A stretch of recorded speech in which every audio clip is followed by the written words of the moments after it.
The jungle of Vareth was alive, yet silent. The wind whispered through tall black trees that reached the sky like endless towers. Strange lights floated in the mist, blinking like lost stars. Somewhere in that deep green darkness, something moved, slow, careful, and hungry. The night creatures of Vareth hunted in silence, and silence meant danger. Far away, 3 alien hunters moved through the thick undergrowth, their armor dim to blend with the shadows. Each step was quiet, their eyes scanning the forest floor for tracks. The leader, Kor, bent down and touched a soft print in the mud. It was small, like a cub's paw, but the claws were sharp, curved like knives. He frowned. "It's from the shadow beast," he whispered.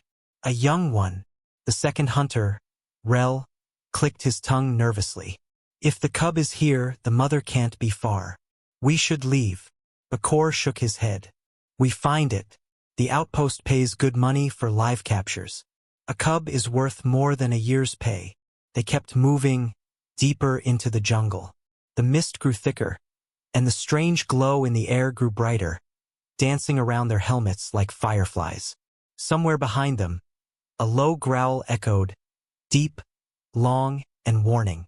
The youngest of the hunters, barely older than a cadet, gripped his rifle tightly. Then something else appeared. In the distance, past the veil of mist, stood a small hut made of metal and wood. A dim yellow light shone from inside.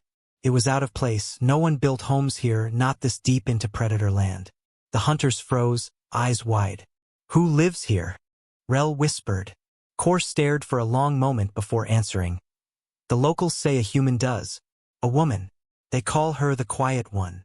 The youngest laughed nervously. "A human? Alone, here? Impossible." But Kor's voice stayed cold. "Then you go knock and ask." No one moved. Even the air seemed to stop. A sound broke the silence. A soft cry, like a wounded animal, came from near the hut. The hunters turned their weapons toward the sound. There, in the shadows near the steps, they saw it. A small beast cub, fur silver and eyes glowing bright green. It limped forward, growling weakly. "It's hurt," Rel said, lowering his weapon slightly. Kor stepped closer. "Careful. It's bait." The cub whined and took another shaky step. Then, behind it, a figure moved. From the mist, a woman appeared, tall, calm, her face half hidden under a hood. She wore no armor, no weapon, just a plain brown coat and gloves that shimmered faintly under the moonlight. Her hair was silver gray, though she looked too young for that color. Her eyes were sharp, bright like steel. The hunters froze. She didn't seem surprised to see them. She looked down at the cub, crouched beside it, and touched its wound gently. The cub growled, but she didn't flinch. Instead, she whispered something softly. None of them could hear what she said, but the cub stopped moving. Kor whispered to Rel, "That's her, the Quiet One." Rel whispered back, "She's going to die if she stays that close." As if hearing them, the woman looked up. Her gaze met theirs through the mist, calm, cold, and fearless. Then she smiled slightly. Before anyone could speak, the cub suddenly leapt up, claws out, lunging straight at her legs. The hunters shouted, too late, but she moved before the cry even finished. It was faster than the eye could see. 1 second the cub was midair, the next, she had caught it. One hand gripping it by the scruff of its neck, the other holding its paws apart. The cub hissed, twisted, but she only laughed. A quiet, soft laugh that carried through the trees. The hunters stood frozen. Kor whispered, "Did you see that?" Rel's voice trembled. "No one moves that fast, not even enhanced soldiers." The woman held the struggling cub gently now, petting its fur until it calmed. Then she looked at the hunters again. "You shouldn't be here," she said softly. Her voice was calm, yet something in it made them step back. Kor found his voice. "We came for the cub. It's dangerous. The mother is watching," she finished for him. The forest fell silent again. Even the wind stopped moving.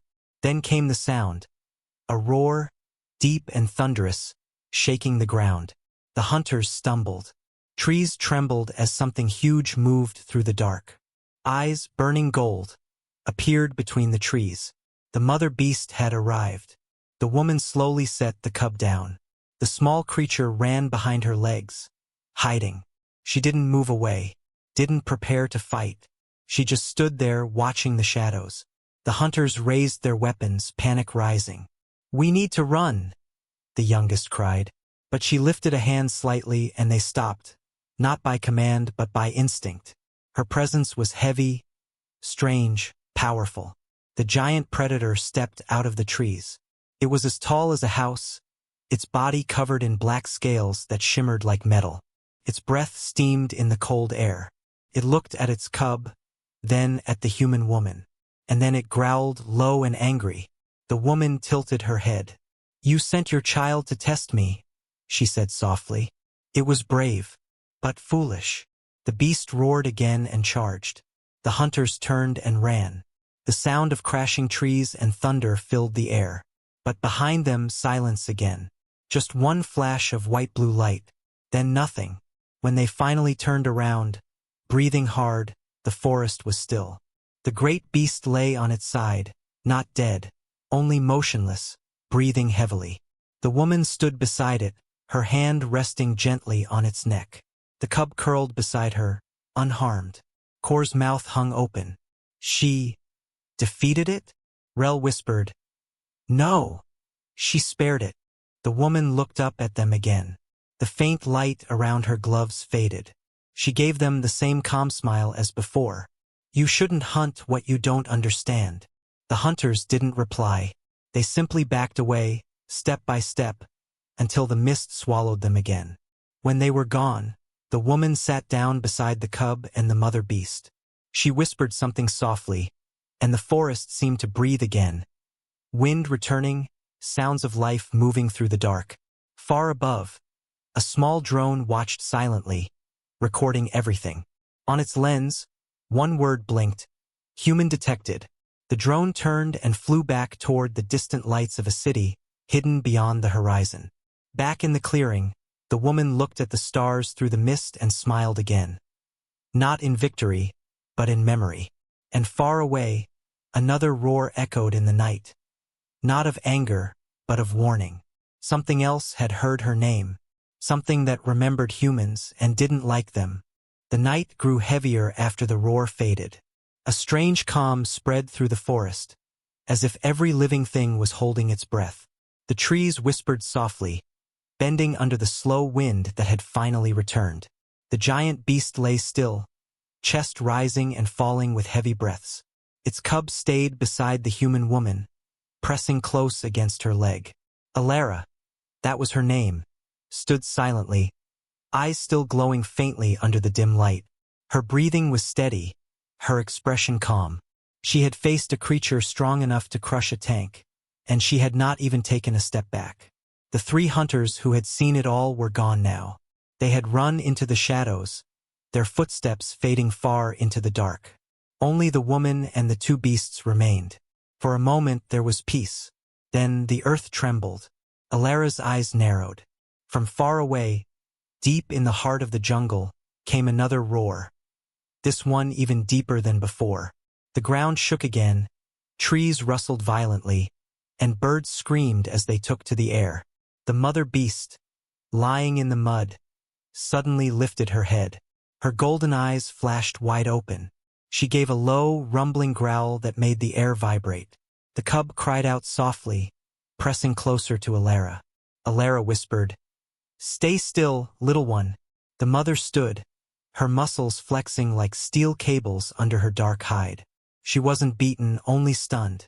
Now her fury was awake. She roared again, shaking the ground. Mud splashed around her feet. Her tail whipped through the air, knocking down small trees.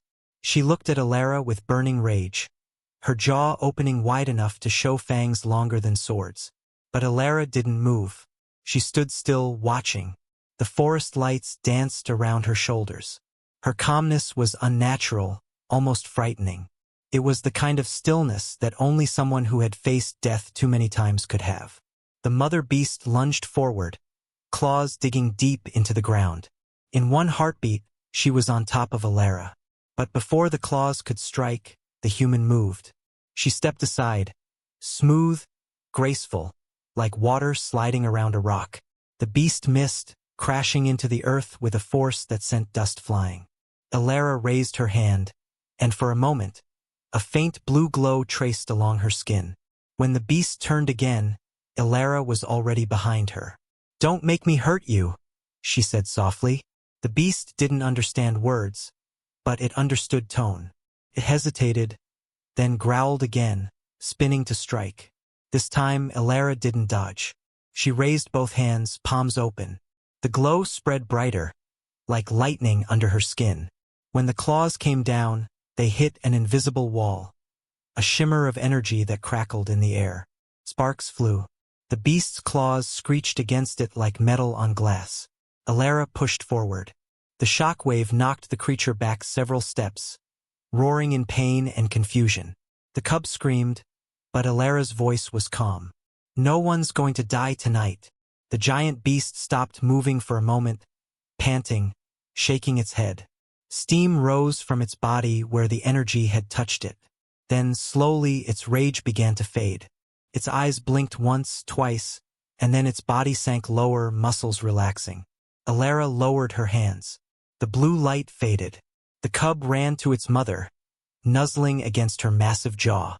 The mother growled weakly but did not strike. Instead, she turned her head toward Alara, her golden eyes now softer. Confused, curious, almost grateful. Alara crouched, staying still, showing no threat. The two beasts sniffed the air around her, sensing her energy. They smelled something they couldn't understand. Human, yes, but something more. Something that didn't belong entirely to flesh. The air around Alara shimmered faintly, like heat over metal. She whispered, "You're safe now." The mother beast blinked once, then slowly turned away, nudging her cub forward. The two of them disappeared into the forest, their footsteps fading into the mist. Alara stayed there for a long time, looking into the shadows where they had gone. Her body relaxed, but her mind didn't. She knew what that second roar had meant. Something else was awake out there. Something bigger, older, and far more dangerous than the beasts. The sound of footsteps came from behind. Alara turned slightly. The hunters had returned, but not the same ones. These wore military armor with bright blue lights and carried rifles marked with the Union emblem. They were soldiers from the frontier base. Their leader, a tall alien with scaled skin and glowing red eyes, stepped forward. "Human," he said, voice deep and harsh. "You have violated border law. No humans are allowed this far into Verith territory." Alara's tone stayed calm. "Then send me back. I've been waiting for years." The soldiers exchanged confused looks. One of them whispered, "She's been here for years?" The leader frowned. "You will come with us for questioning." Alara didn't move. "There's no need for weapons," she said quietly. But they raised them anyway. The leader stepped closer. "How did you survive the beasts?" Alara looked past him, toward the forest. "They were only defending their land. The real danger isn't them." "What danger?" the leader demanded. Alara's eyes flicked upward. "The storm." At that moment, thunder cracked across the sky. Clouds turned black, glowing faintly from inside with blue light. The ground trembled again. Far away, in the direction the beasts had gone, trees fell one by one, as if something massive was moving through them. The soldiers raised their weapons toward the forest. "What is that?" one shouted. Alara turned and looked them in the eyes. "That," she said softly, "is what made me stay." The next moment, lightning flashed, not from the sky, but from the ground itself. Blue veins of energy shot across the soil, lighting up the roots and stones. The soldiers stumbled back in panic. Alara didn't move. She simply whispered to herself, "It's waking again." Her eyes glowed faintly blue, matching the light under her skin. Then the lightning stopped, leaving behind silence. The soldiers looked around in fear. What are you?" one of them asked quietly. Alara smiled faintly. "Human. Mostly." The storm clouds continued to swirl above. Somewhere beyond the treeline, another roar echoed. This one metallic, hollow, like a machine trying to breathe. Alara turned toward the sound. Her expression grew distant, almost sad. "It remembers," she whispered. The soldiers didn't understand what she meant, but the way she said it made them uneasy. Far away, deep under the roots of the planet, something old had begun to stir, and it was calling her name. The storm had passed, but the night still carried its echo. The forest of Verith was quiet again, though the silence was uneasy, like the calm that follows a scream. The soldiers had set up a small camp near the river's edge, a safe distance from the strange glowing ground where lightning had struck. The air smelled of wet soil and smoke. Around the campfire, 5 soldiers sat in uneasy silence, their armor dusty, their eyes still wide with confusion. None of them spoke for a long time. Every now and then, they looked toward the woman sitting on the other side of the fire, the human named Alara. She sat cross-legged on the ground, her hands resting on her knees. Her coat was torn at the shoulder, her hair loose and silver in the dim light. The blue marks on her arms, faint glowing lines, pulsed slowly, fading and returning like the rhythm of a heartbeat. No one dared ask about them. The commander, Captain Raz, finally broke the silence. "You should not have survived out here," he said. His deep voice cracked slightly. "That creature would have torn a mech apart." Alara's eyes reflected the firelight. "It tried," she said softly. "But it wasn't trying to kill me. It was testing me." The soldiers exchanged uneasy looks. "Testing you?" one asked. "You mean those things can think?" "They think," she replied. "Just not the way we do." Raz frowned, staring into the flames. "The Union told us this planet is dangerous because of its wildlife, that the beasts are violent and untrainable." Alara smiled faintly. "That's what they always say about life they can't control." Her voice was calm, but something in her words made the air colder. The youngest soldier, a thin alien named Lore, couldn't hold his curiosity anymore. "How long have you been here?" he asked quietly. Alara looked at the fire for a moment before answering. 5 years, she said. That made everyone look up. 5 years, Raz repeated. "That's impossible. The last human ship that came near Verith crashed 6 years ago. There were no survivors." Alara's gaze stayed on the flames. "You're right. There weren't supposed to be." The crackle of fire was the only sound for several seconds. Raz's voice dropped lower. "You were on that ship?" She nodded slowly. "We were a research team, studying alien biosystems. The ship crashed during descent. We lost control after a power surge. When I woke up, the others were gone." "Gone?" Lore asked. "Taken," she said simply. "By the jungle. By the planet." The soldiers fell silent again. The firelight flickered on their uneasy faces. None of them knew what to say. Finally, Raz leaned forward. "And since then you've lived here, alone?" Alara shook her head. "Not alone. The planet watches me, listens. Sometimes it even speaks." The soldiers shifted uncomfortably. Raz frowned. "You're saying the planet is alive?" Alara looked up, her eyes faintly glowing. "More alive than you think." Raz opened his mouth to speak, but stopped when he saw movement. From the shadows behind her hut, a small shape appeared, the same beast cub from before. Padded softly toward the fire and sat beside Alara like a pet. Its eyes glowed faint green in the dark. The soldiers jumped up, hands on weapons. "Stay down," Alara said quietly. "It won't hurt you." The cub yawned, curling near her knee, and laid its head down. The soldiers stared, frozen in disbelief.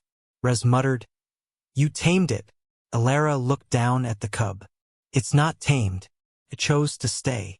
Lore whispered, "Why would a predator stay near a human?" Alara didn't answer. Instead, she reached into her coat and pulled out a small, silver pendant. It was old and dented, shaped like the insignia of the Old Earth Alliance, the kind worn by officers decades ago. She turned it over in her hand, staring at it for a long time. "When the ship fell, she said, voice quieter now. Something changed inside me. I don't know if it was the crash or the machines we carried, but when I woke up, I could feel the ground breathing. Rez looked confused. The ground breathing? Yes, she said. The roots, the metal, the light beneath the soil. This planet isn't just rock and air. It's connected. Every beast, every tree, even the storms, they're all part of one system. And somehow, she looked at her glowing arm. It made me part of it too. The soldiers didn't speak. The fire popped softly, a spark rising into the dark. Lore whispered, "Are you saying the planet fused with you?" Alara's gaze was distant. "I'm saying it didn't want to let me die." A long silence followed. Only the sound of the river filled the night. Then Rez said, "If that's true, you're not just a survivor. You're something else now." Alara looked at him. "Maybe, but I'm still human enough to remember what loss feels like." Her eyes softened for the first time. The cub lifted its head, looking up at her as if sensing her sadness. "What happened to your team?" Rez asked gently. Alara didn't answer right away. When she finally spoke, her voice was heavy. "They tried to leave. The planet didn't let them. It absorbed the ship, everything. I tried to stop it, but I was too weak back then." Rez leaned forward. "Absorbed the ship?" She nodded. "The wreckage. It's alive now. Part of the jungle." Lore swallowed hard. "Then the signal we picked up tonight came from the wreck," she finished. "It's not a human distress call anymore. It's the planet calling us back." The fire dimmed for a moment as the wind picked up. The soldiers glanced around nervously. Raz looked at her. "Why now? Why after all this time?" Alara's eyes glowed brighter for a brief second. "Because something inside it has awakened. The crash didn't just kill my crew. It changed the world's core. Now it's starting to remember us, and it's angry." The cub suddenly stood up, ears twitching. Its glowing eyes stared into the trees, tail stiff. Alara noticed instantly. "Something's moving," she whispered. Raz grabbed his weapon. "Where?" The cub growled softly, facing the jungle. The firelight flickered again, shadows twisting unnaturally. Then, a faint metallic hum filled the air. The soldiers froze. It wasn't an animal sound. It was mechanical, like a machine powering up from deep underground. Alara's face turned pale. "It's starting," she whispered. The signal wasn't just a call. It was a door opening. The cub pressed against her leg, trembling. Rez shouted orders. "Everyone stay alert. Form perimeter."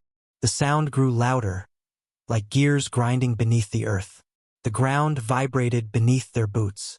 The river rippled with strange light. Alara stood up slowly, staring toward the dark horizon. Her voice was calm but heavy.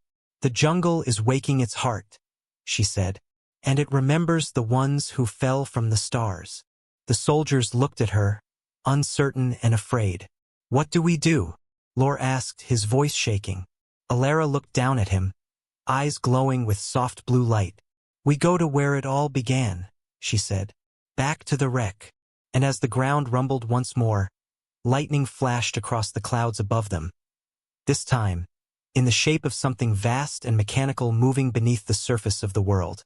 The soldiers stood frozen. Alara turned her gaze toward the forest and whispered, "It's calling me home." The next morning came without sunlight. Thick clouds hung low over the jungle, and the air smelled of rain and metal. The soldiers packed their gear quietly, checking rifles and scanners, while the strange human woman, Alara, stood at the riverbank watching the current. She hadn't slept. The faint blue lines on her arms glowed brighter in the dim light. The beast cub lay beside her feet, half asleep but alert. Every few minutes, its ears twitched toward the jungle, as if listening to something only it could hear. Captain Raz walked up behind her. "Are you sure about this?" he asked. Alara didn't turn. "If we don't go, the planet will come to us." Raz looked at the river uneasily. "We've lost communication with the base. The signal died right after the storm. It's like something cut us off." Alara nodded. "It did. The planet doesn't want witnesses." The soldiers exchanged looks. They didn't know whether she was speaking in riddles or truth. But after what they had seen, the storm, the lightning from the ground, the glowing marks on her skin, no one doubted her anymore. Raz gave a signal. We move out. Stay close. Keep scanners on full sweep. The small group crossed the river and entered the jungle. The deeper they went, the darker it became. The trees were taller here, their roots thick as walls. Vines glowed faintly blue, pulsing with light like veins under skin. Every step they took made the ground hum softly, alive, aware. Alara walked in front. The cub followed beside her, occasionally sniffing the air. The soldiers followed behind in silence. After an hour, one of the soldiers stopped and knelt. "Captain," he said, "look at this." Raz crouched down. The man was pointing at a piece of metal half buried in the ground. It was covered in moss and vines, but the shape was unmistakable, smooth, curved, with human markings. Alara stepped closer. Her voice was soft. "That's from my ship." The soldier wiped off the dirt. "It's fused into the root system, like the forest grew around it." Alara's hand brushed the surface gently. The metal was warm, vibrating faintly. Her fingertips glowed brighter as she touched it. "It's still alive," she said quietly. "The wreck isn't dead. It became part of the planet." The soldiers looked at each other, unsure whether to be amazed or terrified. "Alive," Raz repeated. "You mean it's—" Before he could finish, the metal pulsed. A deep, slow sound filled the air, like a heartbeat echoing through the ground. The roots around them shifted, creaking. The soldiers stumbled back, raising their weapons. Alara didn't move. She closed her eyes, breathing slowly, and whispered, "It remembers me." The glow spread from the metal fragment into the roots, then across the jungle floor like ripples in water. Trees lit up one by one, their trunks shining faint blue. The air buzzed softly. Riz shouted, "What's happening?" Alara opened her eyes. The ship's core was built with living tech, nanite biofusion. When it crashed, it merged with the planet's systems. It's been learning, adapting, waiting. "Waiting for what?" Raz demanded. "For a signal," she said. "For me." They kept moving, following the faint blue light deeper into the jungle. The path grew narrower, the air heavier.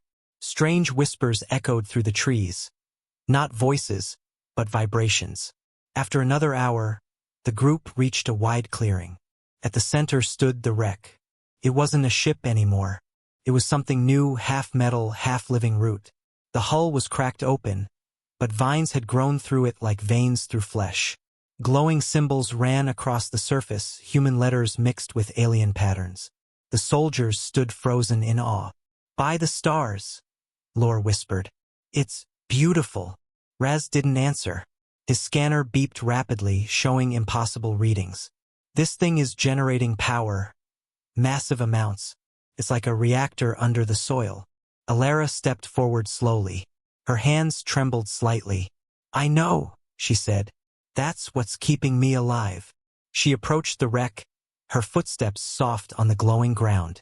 The cub followed, staying close. When she reached the broken hull, the light brightened, responding to her presence. A faint voice filled the air, mechanical, distorted, yet almost gentle. "Alara, unit recognized." The soldiers froze. Raz whispered, "Did it just speak?" Alara nodded. "It's the ship's AI, or what's left of it." The voice spoke again, slower this time. "Error. Organic integration detected. System cannot separate. Directive incomplete."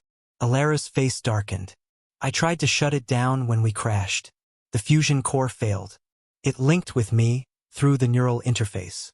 Raz frowned. "So you're saying the AI and you are connected?" "Yes," she said quietly. "It can feel me, and sometimes I can feel it." The ground trembled again. The vines around the ship began to move, curling slowly like tentacles. The soldiers raised their weapons, but Alara lifted her hand. "Don't shoot. It's reacting to your fear." Lore swallowed hard. "Reacting to our fear? What is this thing?" Alara turned toward him, her expression serious. It's not a machine anymore. It's become the planet's heart. The voice spoke again, louder now, echoing through the clearing. Directive incomplete. Human preservation protocol active. Threats detected. Raz shouted. Threats? What threats? Alara looked up at the trees. The light was changing, turning from blue to red. The jungle itself began to pulse faster. She whispered, "It thinks you are the threat." Suddenly, the ground split open. Thick roots shot upward like snakes, wrapping around trees and rocks. One soldier screamed as a vine grabbed his leg, dragging him toward the glowing soil. Raz fired his rifle, cutting it loose. "Fall back," he shouted. Alara turned, her eyes glowing bright blue. "No. If you attack it, it will defend itself harder. Let me talk to it." She ran toward the wreck, dodging the moving roots. Her voice echoed through the chaos. "Listen to me. It's me, Alara. Stop." The light flickered. The roots paused midair. The cub roared, a small but sharp sound that cut through the noise. For a long moment, everything froze. Then, the AI's voice came again. Quieter, almost sorrowful. "Alara, connection unstable. You left. Why did you leave?" Her expression softened. "I didn't leave. You wouldn't let me go. Mission. Protect human life. You are human. You must not leave." She whispered, "You're hurting them. They're not enemies." The voice crackled. "Unknown species detected. Unknown intent. Protocol 7 active." Alara's eyes widened. "No, not Protocol 7. The ground started to shake again. Trees fell. Red light spread through the jungle like fire. Rez yelled, "What's happening now?" Alara turned toward him, shouting over the sound. "Protocol 7, it means full planetary defense mode. It's activating the machine core under the surface. Can you stop it?" She looked at the glowing wreck, her voice trembling. "I can try, but if I fail, it won't just defend itself. It'll wipe everything." The red light flared brighter, filling the sky like a second sun. Alara took a step forward, her body glowing the same color. "Then I'll have to remind it who I am." She placed her hand on the wreck. Energy surged through her, throwing sparks across the air. The cub cried out, stepping back. The last thing the soldiers saw before the light swallowed everything was Alara standing against the glow, her face calm, her hair lifting in the wind, as if she was speaking to the heart of a god. The jungle burned with light. Red and blue colors twisted together in the air, filling the clearing like fire and lightning. The soldiers could barely see through the brightness. Alara stood at the center of it all, one hand on the glowing wreck, her body surrounded by energy. The blue marks on her skin turned white-hot, shining through her clothes. Her eyes glowed like twin stars. Captain Rez shielded his face. "Alara, stop! It's going to kill you." She didn't answer. Her lips moved silently, whispering to something only she could hear. Then, slowly, the red light faded. The shaking ground went still. The vines dropped back to the soil, lifeless once again. The jungle fell silent. Alara stumbled, breathing hard. The cub ran to her side, pressing against her legs. Raz and his team hurried over. "Are you all right?" Alara nodded weakly. "I stopped it, for now." "What was that?" Raz demanded. "What did you do to it?" Alara looked at him with tired eyes. "I reminded it of me." They moved to the edge of the clearing, setting up a small camp. No one spoke for a while. The silence felt heavy, like the air itself was watching them. When the night came, soft blue lights glowed through the trees, the jungle's natural bioluminescence, calm again. Raz sat near the small fire, his armor dusty and cracked. Alara sat across from him, the cub resting on her lap. The soldiers kept a careful distance, whispering among themselves. Finally, Raz spoke. "You need to tell us what's really going on here." Alara stared into the flames. "I told you, the ship fused with the planet. Its core became part of the ecosystem. The AI learned to live, and now, it protects the planet like a living body." "That doesn't explain you," he said. You talk to it. You command it. It reacts to your emotions. How? She hesitated, then said quietly, because I am part of it too. The fire cracked softly. No one moved. What do you mean? Raz asked. Alara sighed, her voice low. When our ship crashed, I was the pilot. The fusion core was damaged. The AI linked with my neural interface to stabilize the descent. But it never disconnected. It rebuilt me using its own nanites, part human, part machine. Raz stared at her. You're saying you're not fully human anymore. I don't know what I am now, she said. But I still remember who I was. She looked down at the cub in her lap. It blinked slowly, purring softly. And I still remember what it means to protect life. The silence stretched. The soldiers didn't know what to say. The jungle hummed quietly around them, almost like it was breathing. Raz broke the silence. Why did the AI attack us? Alara's expression darkened. Because it doesn't trust outsiders. It believes only humans from the original crew are safe. Anything else is a threat. Even you. But we are human, Raz said. Not to it, Alara replied. You're from a later generation. Your DNA doesn't match the crew logs in its memory. It doesn't know time has passed. It still thinks the war is happening. The war? Raz frowned. You mean the old war, the one from 200 years ago? Alara nodded slowly. Yes, that's when we crashed here. We were fleeing from something, from the machines that turned against us. We called them the Harvesters. The AI was built to protect human life at any cost. She looked up at him. And now it believes the cost is you. The fire burned low. The soldiers sat in silence, trying to understand. Finally, Lore, the youngest soldier, spoke softly. If it wakes again, what happens? Alara looked toward the glowing jungle. If it wakes completely, it will activate the core mind beneath the surface. That's not just the AI anymore, it's part of the planet. Can reshape the land, control storms, command every creature. If that happens, there will be no stopping it. Raz leaned forward. Can you shut it down? Alara shook her head slowly. Not shut down, but maybe I can convince it to trust again. To see humans as friends. That sounds like suicide. She smiled faintly. Maybe. But if I don't try, we all die anyway. Suddenly, a sound echoed through the trees. A low metallic hum. The soldiers jumped to their feet, weapons ready. The cub growled softly. Alara stood, her face pale. It's too soon. The connection is waking again.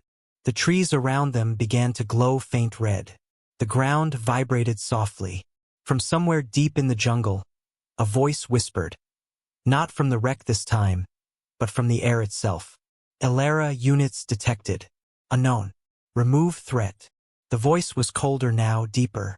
Came from every direction at once. Alara clenched her fists. No, not again. She ran to the center of the clearing. The others followed cautiously. The red light was spreading faster this time. The jungle trembled, alive with movement. Raz shouted, What's it doing now? Alara turned, her voice shaking. It's sending out the drones, old war machines, built to protect the planet. They'll kill anything not linked to me. Then we fight, Raz barked. No, she shouted. If you fight, it will escalate. I have to make it see. How? Alara looked at him, her expression calm but filled with sadness. By giving it what it wants. Connection. Before anyone could stop her, she walked toward the wreck again. Her body started to glow brighter with each step. Raz reached out. Alara, wait. She looked back over her shoulder and smiled. You said you wanted to know what a human really is, Captain. He frowned. What? She turned fully toward him, her voice soft but firm. A human isn't just flesh or blood. It's choice. It's sacrifice. That's what the AI forgot. And what I'm going to remind it of. Then she pressed both hands to the hull. The ground exploded with light. Raz and his team were thrown back by the force. The cub howled, covering its eyes. Lightning cracked through the sky, splitting the clouds apart. In the heart of the storm, Alara's body lifted off the ground, floating in a column of blue light. Her voice echoed through the jungle, not shouting, but calm, steady, filled with emotion. I am Alara of the quiet dawn. I am human and I choose peace. The red light flickered, faltered, then stopped. Everything went quiet again. The jungle's glow turned blue once more, calm and alive. The soldiers lay on the ground, stunned. The cub whimpered softly. When they looked up, the light around Alara faded. She was lying on the soil, motionless. Raz ran to her, kneeling beside her. Alara, say something. Her eyes opened slowly. A faint smile crossed her lips. It's listening again. Then she closed her eyes. The wreck pulsed softly, one slow, gentle heartbeat, as if the planet itself sighed. The jungle was silent. No wind, no movement, no sound, only the faint hum of the soil breathing under the sky. Captain Rez knelt beside Alara's still body, shaking her gently. Alara, stay with me. Her eyes fluttered open slowly. The glowing marks on her arms had faded to a soft blue. Her breathing was shallow but steady. I told you, she whispered, voice faint but calm. It's listening again. The beast cub lay beside her, pressing its small head against her hand. The air around them felt different now, peaceful, lighter. Raz looked around. The jungle's glow was no longer red or wild. The trees shimmered faintly with soft blue light, pulsing like calm waves. The wreck, once broken and angry, now looked quiet, like a sleeping giant. The soldiers stood in silence, unsure whether to cheer or cry. As the hours passed, the storm faded. The sky cleared for the first time since they landed. Pale sunlight broke through the clouds, touching the leaves and turning the air golden. Raz sat near Alara, watching the light shift across her face. You did it, he said softly. She smiled weakly. No, we did. I only reminded it what humans really are. Raz shook his head. You risked your life for people you barely knew. That's what being human means, she said. To protect, even when it hurts. The cub purred beside her, its small body glowing faintly from the same blue light that once came from her. Raz noticed and frowned slightly. It's connected to you now? Alara nodded slowly. Part of me remains in the system. The AI knows I'm weak, so it shared my signal with the living creatures. It's learning balance. She looked up at the trees. It's not just a machine anymore. It's alive. And now it understands peace. The next day, the soldiers prepared to move back to the drop zone. The storm had cleared their path. Their scanners showed stable air pressure and no hostile readings. Rez walked over to Alara. You can come with us, he said. We can get you medical care, maybe help separate you from the AI's system. Alara looked at the jungle, the vines glowing, the animals calm. She shook her head. I can't leave. Rez frowned. Why not? Her voice was quiet, almost sad. Because the planet's heart is linked to mine. If I leave, it might lose balance again. It needs someone to keep it calm, to keep it human. So you'll stay here? Yes, she said softly. But don't worry. I won't be alone. The cub rubbed its head against her leg, purring. It listens to me now. It's a guardian, like I was meant to be. Raz stood still for a long time, staring at her. You saved us all, Alara.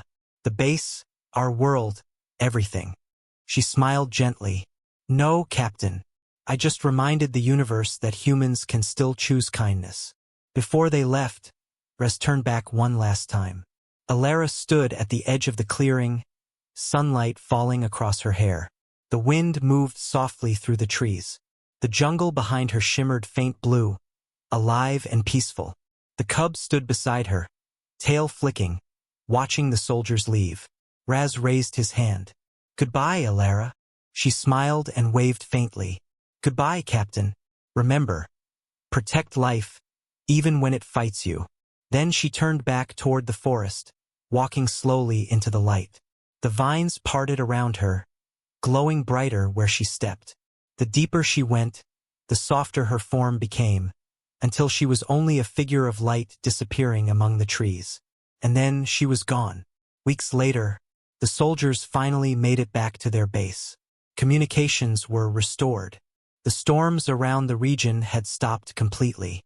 When the command team reviewed the satellite scans, they found something strange. The jungle that had once been red and hostile now glowed faintly blue at night. From orbit, it looked like a sea of living stars. At its center, where the old wreck had crashed centuries ago, there was now a massive circle of light, calm, steady, pulsing like a heartbeat. And sometimes, during the night cycle, the scanners picked up a faint human signal buried deep within the planet's core. The AI voice, once filled with cold logic, now sent out a simple repeating transmission. Directive complete. Life protected. Human Alara. Preserved in system memory. Raz sat alone one night, looking at the report. He played the signal again, listening to the voice. He smiled quietly. You did it, Alara. You won. He looked out at the stars, whispering to the dark sky. Maybe one day the universe will remember you, not as a machine, not as a savior, but as a human who made a world live again. Far away, in the jungle of blue light, the wind moved softly through glowing leaves.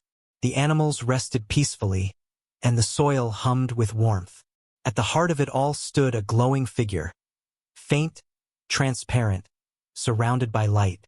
It was Alara, her hair flowing like liquid light, her eyes calm and kind. The cub sat beside her, grown larger now, watching the horizon. Alara smiled as she looked up at the stars. They'll come back one day, she said softly. And when they do, I'll be here. She turned, her hand brushing the cub's head. Guard them well, my friend. The cub purred, its eyes glowing the same blue as hers. Then, as the wind passed, Alara's form slowly faded into the air, becoming one with the planet's light, one with the forest, one with peace. And in that silence, the jungle whispered softly. Not in fear, not in pain, but in harmony. Humanity endures. End of story. The beast cub lunged at the human. She caught it like lightning and smiled. HFY.